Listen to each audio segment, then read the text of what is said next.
चतुरी चमार। कहानी। कहानीकार हैं सूर्यकांत त्रिपाठी निराला जी। सुनिएगा। चतुरी चमार डाकखाना चमियानी, मोजा गढ़ कला, उन्नाव का एक कदीमी बाशिंदा है।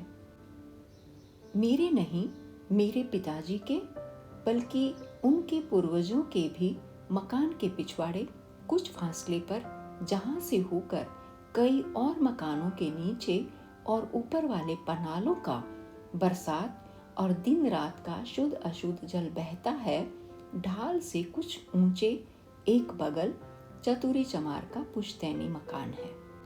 मेरी इच्छा होती है चतुरी के लिए गौरवी बहुवचनम लिखूं, क्योंकि साधारण लोगों के जीवन चरित्र या ऐसे ही कुछ लिखने के लिए सुप्रसिद्ध संपादक पंडित बनारसी दास चतुर्वेदी द्वारा दिया हुआ आचार्य द्विवेदी जी का प्रोत्साहन पढ़कर मेरी श्रद्धा बहुत बढ़ गई है।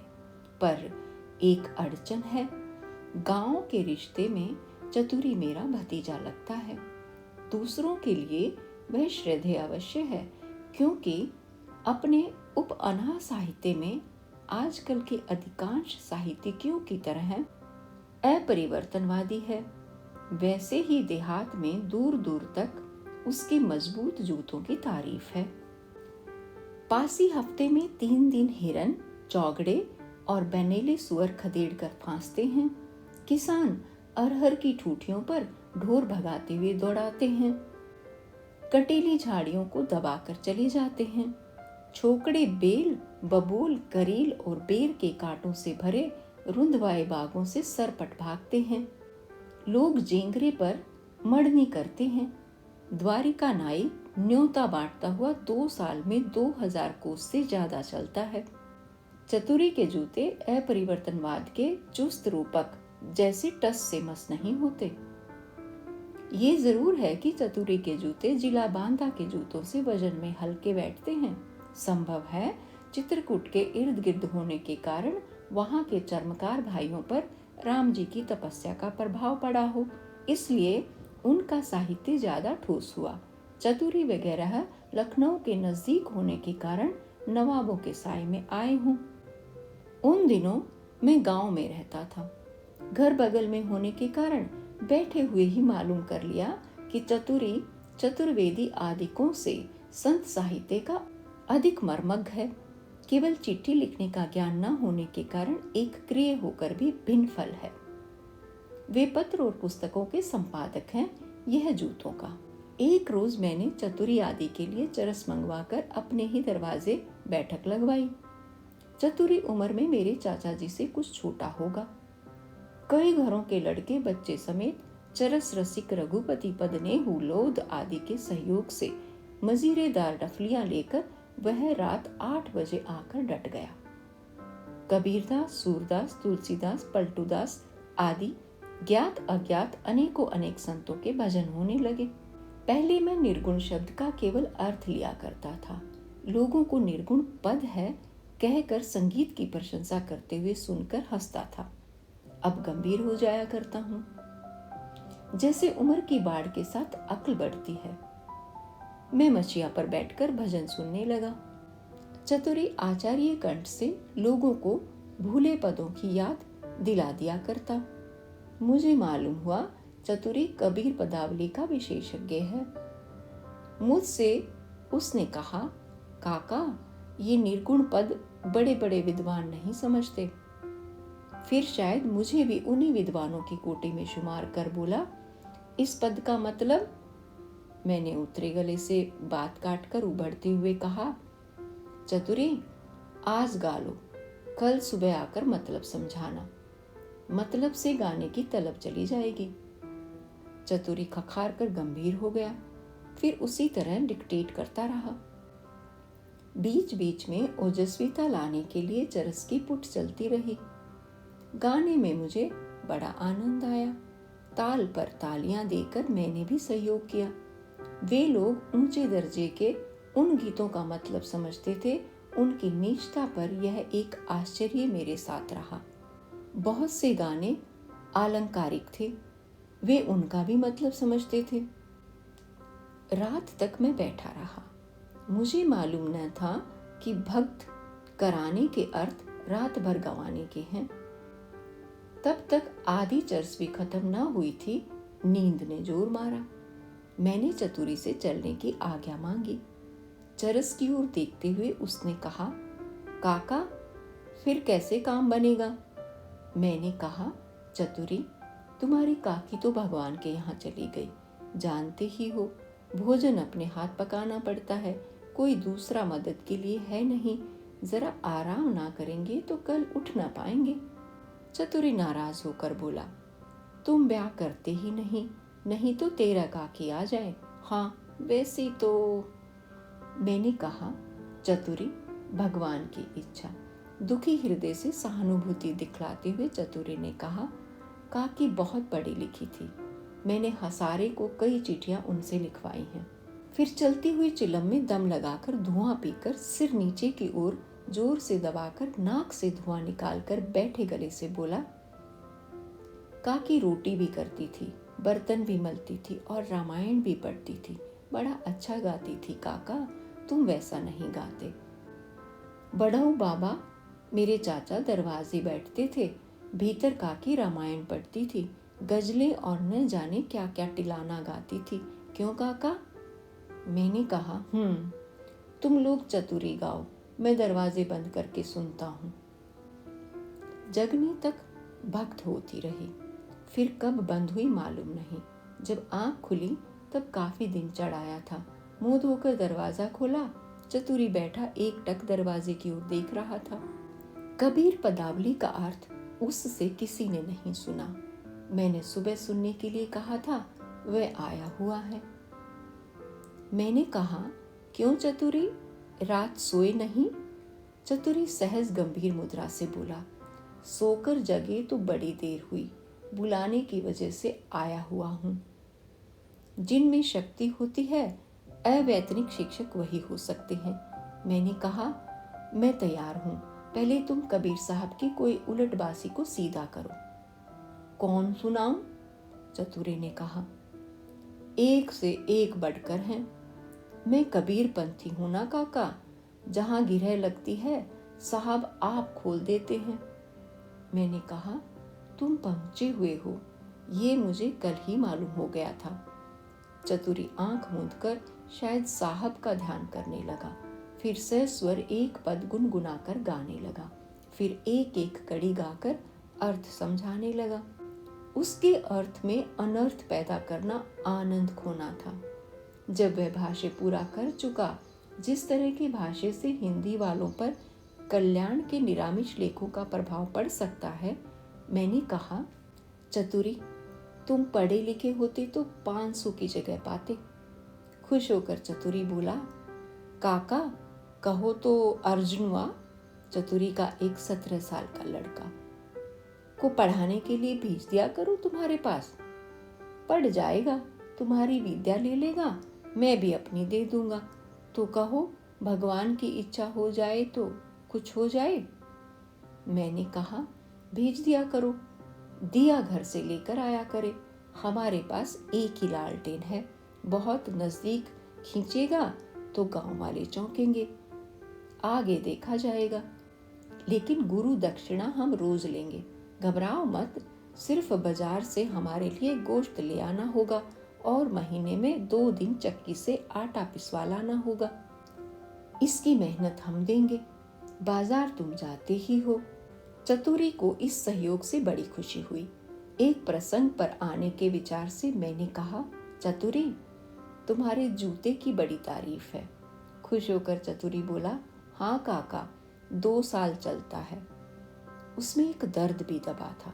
दुखी होकर कहा, काका, जमींदार के सिपाही को 1 जोड़ा हर साल देना पड़ता है। 1 जोड़ा भगवता देता है, 1 जोड़ा पंचमा।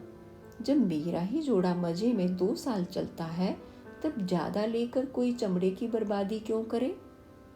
कहकर डबडबाई आंखों से देखता हुआ जुड़े हाथों सेवई सी बटने लगा। मुझे सहानुभूति के साथ हंसी आ गई, मगर हंसी को होठों से बाहर न आने दिया। संभाल कर स्नेह से कहा, चतुरी, इसका वाजिबुल अर्ज में पता लगाना होगा, मगर तुम्हारा जूता देना अर्ज होगा तो इसी तरह पुष्ट दर पुष्ट तुम्हें जूते देते रहने पड़ेंगे। चतुरी सोचकर मुस्कुराया, बोला, अब्दुल अर्ज में दर्ज होगा। क्यों काका? मैंने कहा, देख लो, सिर्फ 1 रुपया हक लगेगा। वक्त बहुत हो गया था, मुझे काम था। चतुरी को मैंने विदा किया। वह गंभीर होकर सिर हिलाता हुआ चला गया। मैं उसके मनोविकार पढ़ने लगा। वह एक ऐसे जाल में फंसा है जिसे वह काटना चाहता है। भीतर से उसका पूरा जोर उभर रहा है, जिसमें बार बार उलझ कर रह जाता है। अर्जुन का आना जारी हो गया। उन दिनों बाहर मुझे कोई काम न था। देहात में रहना पड़ा। गोश्त आने लगा। समय समय पर लोध, पासी, धोबी और चमारों का ब्रह्मभोज भी चलता रहा।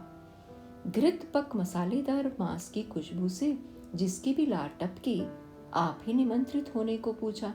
इस तरह मेरा मकान साधारण जनों का अड्डा बल्कि हाउस ऑफ कॉमन्स हो गया। अर्जुन की पढ़ाई उत्तरोत्तर बढ़ चली।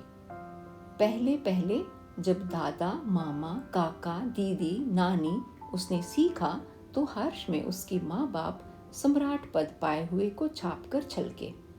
सब लोग आपस में कहने लगे, अब अर्जुन व दादा दादी पड़ गया। अर्जुन अपने बाप चतुरी को दादा और माँ को दीदी कहता। दूसरे दिन उसके बड़े भाई ने मुझसे शिकायत की।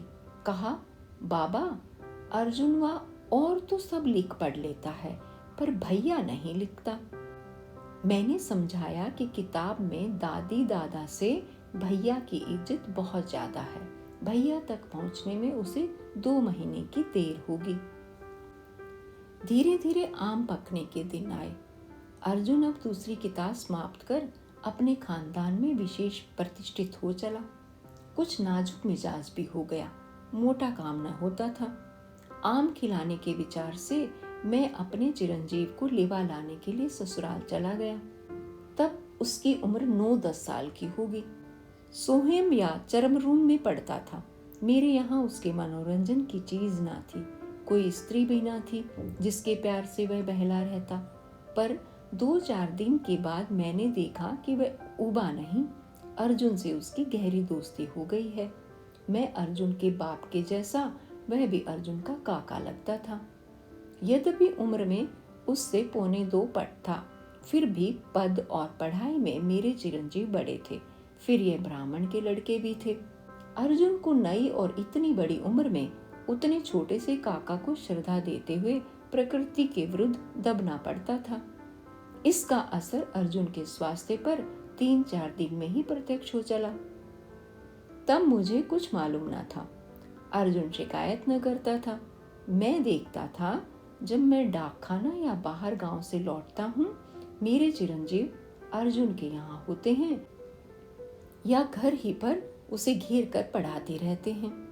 चमारों के टोले में गोस्वामी जी के इस कथन को मनहो मत गजगन निरखी सिंह किशोरही चौप, वह कई बार सार्थक करते देख पड़े। मैं ब्राह्मण संस्कारों की सब बातों को समझ गया, पर उसे उपदेश क्या देता। चमार दबेंगे, ब्राह्मण दबाएंगे। दवा है दोनों की जड़ें मार दी जाएं, पर सहज साधे नहीं, सोचकर चुप हो गया। मैं अर्जुन को पढ़ाता था तो स्नेह देकर उसे अपनी ही तरह का एक आदमी समझकर, उसके उच्चारण की त्रुटियों को पार करता हुआ, उसकी कमजोरियों की दरारें भविष्य में भर जाएंगी, ऐसा विचार रखता था। इसलिए उसमें कहाँ कहाँ प्रमाद है ये मुझे याद भी न था। पर मेरे चिरंजीव ने 4 ही दिन में अर्जुन की सारी कमजोरियों का पता लगा लिया और समय असमय उसे घर बुलाकर मेरी गैर हाजिरी में उन्हीं कमजोरियों के रास्ते उसकी जीभ को दौड़ाते हुए अपना मनोरंजन करने लगे। मुझे बाद में मालूम हुआ। सोमवार मियाँगंज के बाजार का दिन था। गोश्त के पैसे मैंने चतुरी को दे दिए थे। डाक खाना तब मगरायर था, वहां से बाजार नजदीक है। मैं डाक खाने से निबंध भेजने के लिए टिकट लेकर टहलता हुआ बाजार गया। चतुरी जूते की दुकान लिए बैठा था। मैंने कहा, कालिका धोबी भैया आए हुए हैं, चतुरी हमारा गोश्त उनके हाथ भेज देना। तुम बाजार उठने पर जाओगे, देर होगी। चतुरे ने कहा, काका एक बात है, अर्जुनवा तुमसे कहता डरता है, मैं घर आकर कहूँगा, बुरा न मानना लड़कों की बात का। अच्छा, कहकर मैंने बहुत कुछ सोच लिया। बकर कसाई के सलाम का उत्तर देकर बादाम और ठंडाई लेने के लिए बनिए की तरफ गया। बाजार में मुझे पहचानने वाले न पहचानने वालों को मेरी विशेषता से परिचित करा रहे थे। चारों ओर से आंखें उठी हुई थी। ताज्जुब ये था कि अगर ऐसा आदमी है तो मांस खाना जैसा घृणित पाप क्यों करता है। मुझे क्षण मात्र में ये सब समझ लेने का काफी अभ्यास हो गया था। गुरुमुख ब्राह्मण आदि मेरे घड़े का पानी छोड़ चुके थे। गांव और पड़ोस के लड़के अपने अपने भक्तिमान पितामहों को समझा चुके थे कि बाबा में कहते हैं, मैं पानी पांडे थोड़े ही हूँ जो ऐरे गहरे नत्थु खेरे सबको पानी पिलाता फिरूं।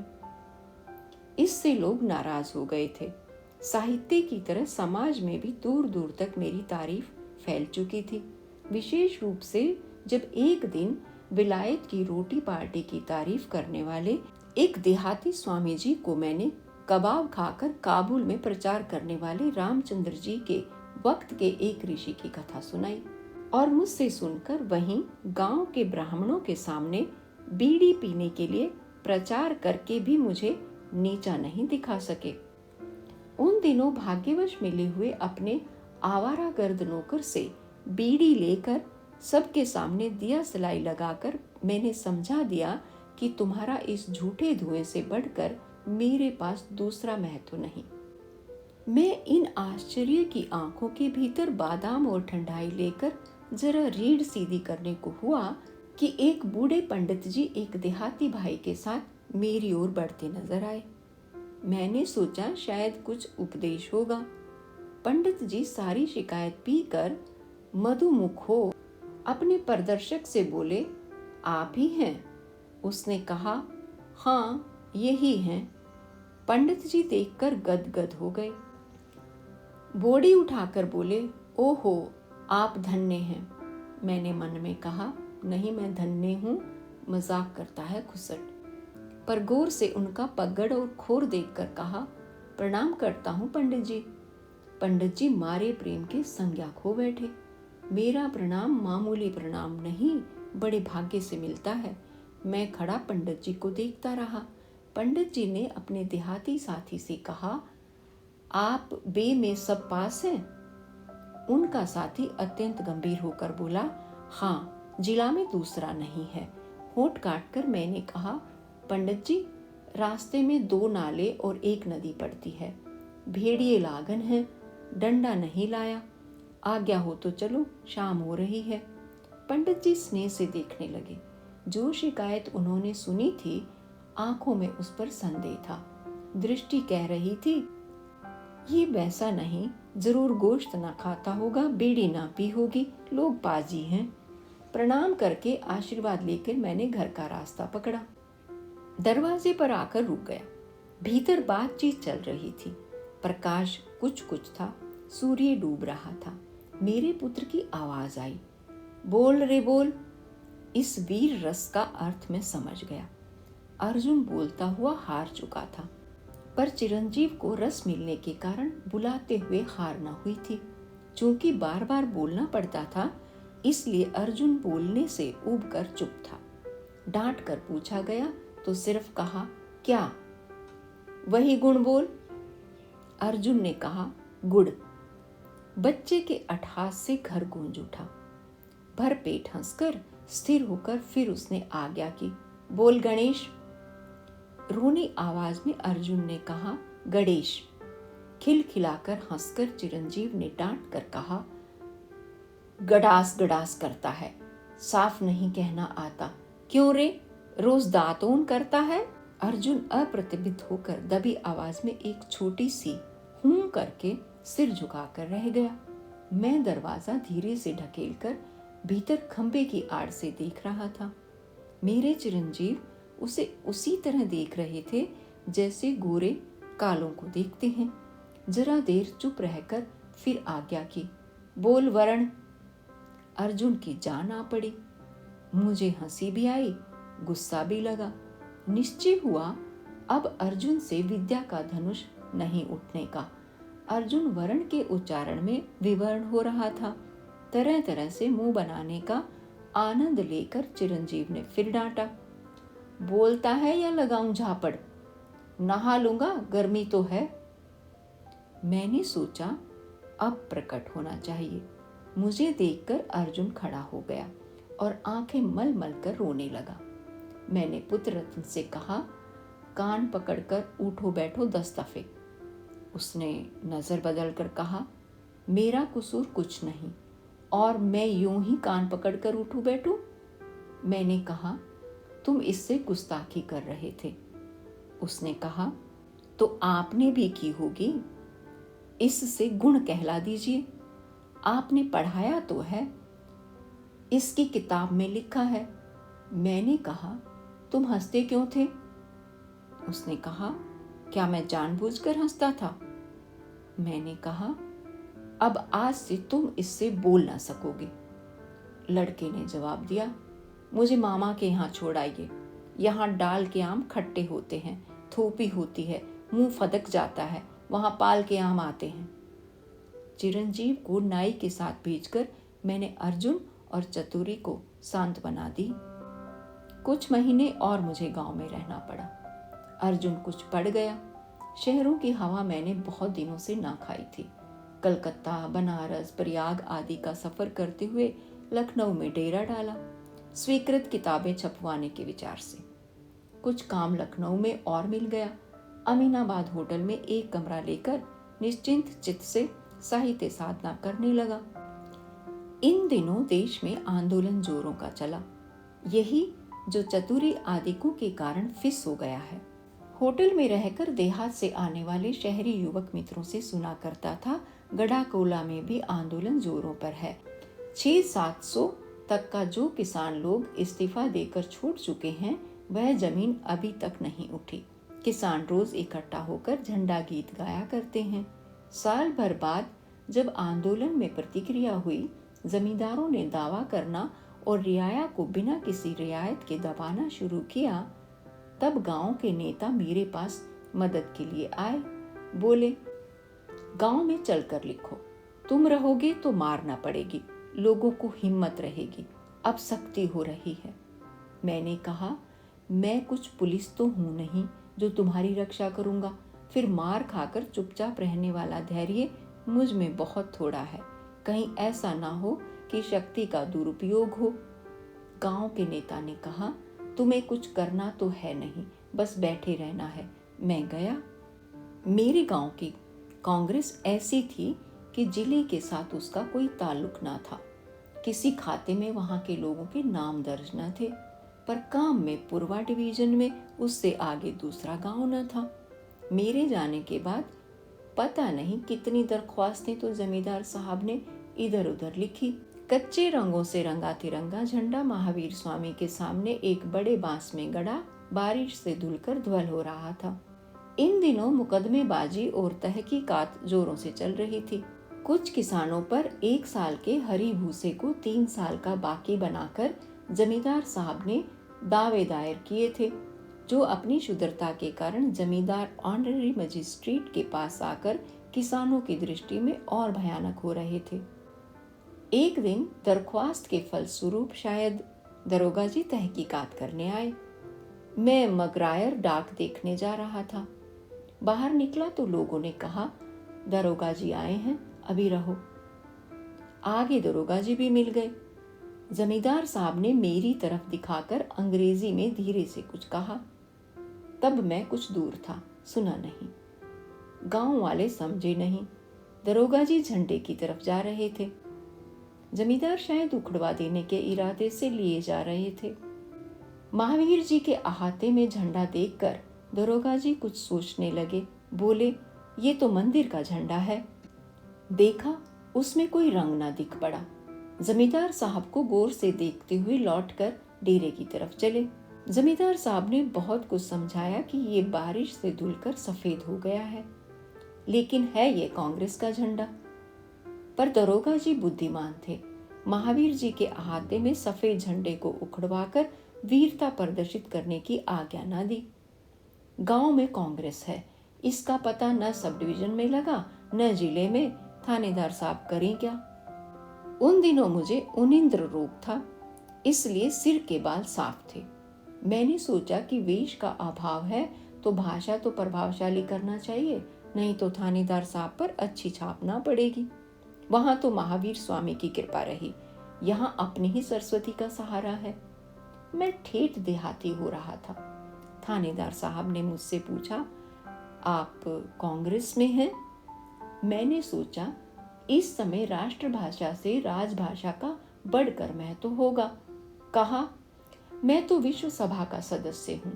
इस सभा का नाम भी थानेदार साहब ने ना सुना था। पूछा, ये कौन सी सभा है?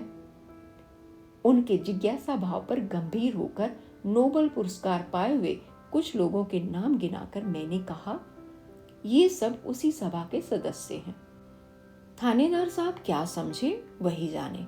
मुझसे पूछा, इस गांव में कांग्रेस है? मैंने सोचा युधिष्ठिर की तरह सत्य की रक्षा करूं तो असत्य भाषण का पाप न लगेगा। कहा, कहाँ, इस गांव के लोग तो कांग्रेस का मतलब भी नहीं जानते। इतना कह के मैंने सोचा अब ज्यादा बातचीत ठीक न होगी। उठकर खड़ा हो गया और थानेदार साहब से कहा, अच्छा मैं चलता हूँ, जरा डाक खाने में काम है। चिट्ठी रसा हफ्ते में 2 ही दिन गश्त पर आता है। मेरी जरूरी चिट्ठियां होती हैं और रजिस्ट्री, अखबार, मासिक पत्र पत्रिकाएं आती हैं। फिर उस गांव में हम लोगों की लाइब्रेरी भी है, जाना पड़ता है। थानेदार साहब ने पूछा, कांग्रेस की चिट्ठियां आती हैं? मैंने कहा, नहीं, मेरी अपनी। मैं चला आया। थानेदार साहब जमींदार साहब से शायद नाराज होकर गए। इससे तो बचाव हुआ, पर मुकदमा चलता रहा। जमींदार ऑनरेरी मजिस्ट्रेट ने, जिनके एक रिश्तेदार जमींदार की तरफ से वकील थे, किसानों पर जमींदार को डिग्री दे दी। बाद में चतुरी वगैरह की बारी आई। दबे दायर हो गए। अब तक तो सम्मिलित धन मुकदमों में लग रहा था, सब खर्च हो गया। पहले की डिग्री में कुछ लोगों के बैल वगैरह नीलाम कर लिए गए। लोग घबरा गए। चतुरी को मदद की आशा न रही। गांव वालों ने चतुरी आदि के लिए दोबारा चंदा न लगाया। चतुरी सूख कर मेरे सामने आकर खड़ा हुआ। मैंने कहा, चतुरी, मैं शक्ति भर तुम्हारी मदद करूंगा। तुम कहाँ तक मदद करोगे काका? चतुरी जैसे कुएं में डूबता हुआ उभरा। तो तुम्हारा क्या इरादा है? उसे देखते हुए मैंने पूछा। मुकदमा लड़ूंगा, पर गांव वाले डर गए हैं, गवाही न देंगे। दिल से बैठा हुआ चतुरी बोला। उस परिस्थिति पर मुझे भी निराशा हुई। उसी स्वर में मैंने पूछा, फिर चतुरी? चतुरी बोला, फिर छिंदनी, पिरकिया आदि मालिक ही ले ले। मैंने गांव में कुछ पक्के गवाह ठीक कर दिए। सत्तू बांधकर, रेल छोड़कर पैदल 10 कोस उनाव चलकर, दूसरी पेशी के बाद पैदल ही लौटकर हंसता हुआ चतुरी बोला, काका, जूता और पुर वाली बात अब्दुल अर्ज में दर्ज नहीं है।